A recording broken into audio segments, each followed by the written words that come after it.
Dame is number one. Notre Dame with a miracle win as the clock Going in.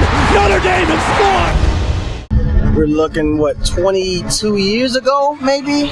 And it was an overcast day. We just got off to a good start that year. We beat Virginia in the Kickoff Classic in the Meadowlands. You know, Notre Dame worldwide. We're traveling all over the country. Been to Ireland. I hear we're going to Italy. Rome might hook us up with a little scrimmage, something like that. But anyway, on this field, on this sideline, it was a hard-fought game. 2.5 weeks later in Michigan Stadium proved as memorable as those taken by any Irish player all year. In particular, it was his 2 kickoff returns for touchdowns that broke records as well as the backs of the second-ranked Wolverines. Before the game in the locker room, Coach Jay Hayes, who was the coach of special teams, he came up to me, and it was not very good weather outside. And he told me, Rock, this is going to be just like the Rice game. And I was like, really? He said, yeah, because I have a feeling that we're going to return 2 kickoffs. And I looked at him like, yeah, okay. Lo and behold, after the game was over, he came up to me, and he was like a prop. He was like, what did I tell you? I was like, yeah, you were right. In the rain, both coaches played it close to the vest in the 25th game in history between the nation's numbers 1 and 2 teams. Other than an early missed field goal by Notre Dame, the 2 teams traded punts on their first half-dozen possessions. Not until Don Grimm forced Michigan's Michael Taylor to fumble and junior defensive end Scott Kolakowski recovered at the Wolverine 24 did anyone threaten again. With Anthony Johnson bullying his way for 17 yards while carrying on 4 of the first 5 plays, the Irish pushed their way to the 2. Following a motion penalty, it was Tony Rice's only pass completion of the day, a 6-yarder to Johnson that put Notre Dame on top 7-0. Michigan nearly evened it up on a perfect Taylor pass to Chris Callaway in the final minute of the half, but the conversion kick hit the upright. Notre Dame had won the toss to start the game and deferred until the second half, and that decision looked huge as the Rocket blasted off for 89 yards to open the third period. Okay, I just remember getting the kick, and I remember, because it was a middle return, you always want to set the return going straight, and then if you have to, you can break left or right. And I just remember getting the ball. I remember a little traffic, getting hit. Boom, I got hit. Bam, bam, off. Boom, boom. And then I see off to my right, it was like an opening. So I'm running. I see him, and then it's like I'm running, and I remember from peripheral, after seeing the lane, I remember maybe it was like, I think Corin Brown or somebody was chasing me. Ismail down around the 5-yard line. The kick will come down, and Raghib will take it. Takes it at the 12, 15, 20, 25. He's at the 30. Afterburners are on. He's going 40, 45, 50. Down the sideline at the 35. Right to the goal line at the 10, the 5. A touchdown, Irish.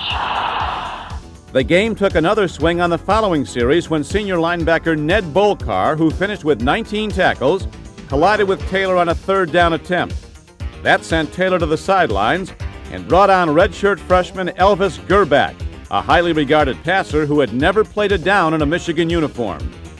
Trailing 17-6 after a 30-yard field goal by freshman Craig Hentrick, Gerback set about putting his team back in contention. Completing 6 of 7 passes on a 61-yard drive, Gerback connected with teammate Derek Walker 2 minutes into the final quarter to pull Michigan within 17-12. Then, Ismail did his trick for the second time. I was surprised that it was up in the air, because, Coach prepared us for a squib or some type of maybe trying to kick it at an angle and blocking us off. Again, it's a middle return. A middle return is always good, especially for me as a running back, because it's like all I do is I'm looking for a hole. And wherever I see a hole, boom. So this time the hole was off to the left. And again, Rodney Culver, my man Cookie was leading the way. So man, boom. There was interference in this area perhaps, and it was almost like having to start to stop and then start again. The Rockets back for it. He's at the 9, to the 10. Gets to the 15, the 20, 25, out of the pack, 30, 35. Goodbye, baby! At the 50, the 40, the 30, the 20, the 10. Bye-bye, Rocket touchdown, Irish!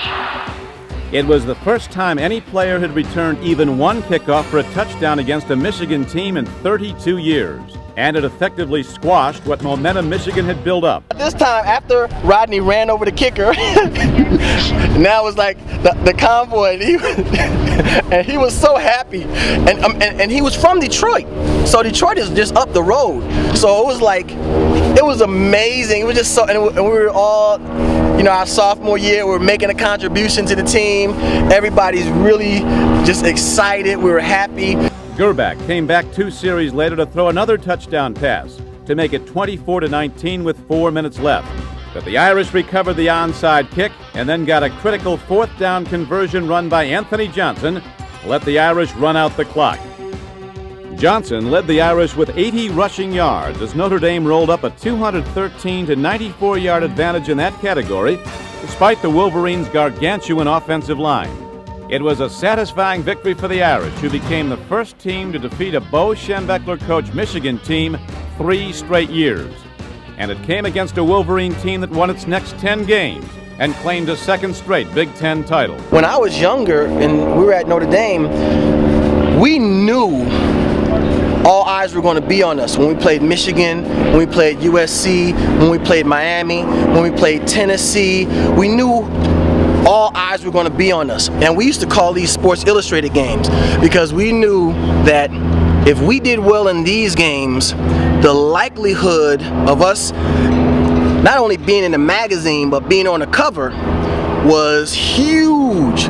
35, goodbye baby, at the 50, the 40, the 30, the 20, the 10, fire,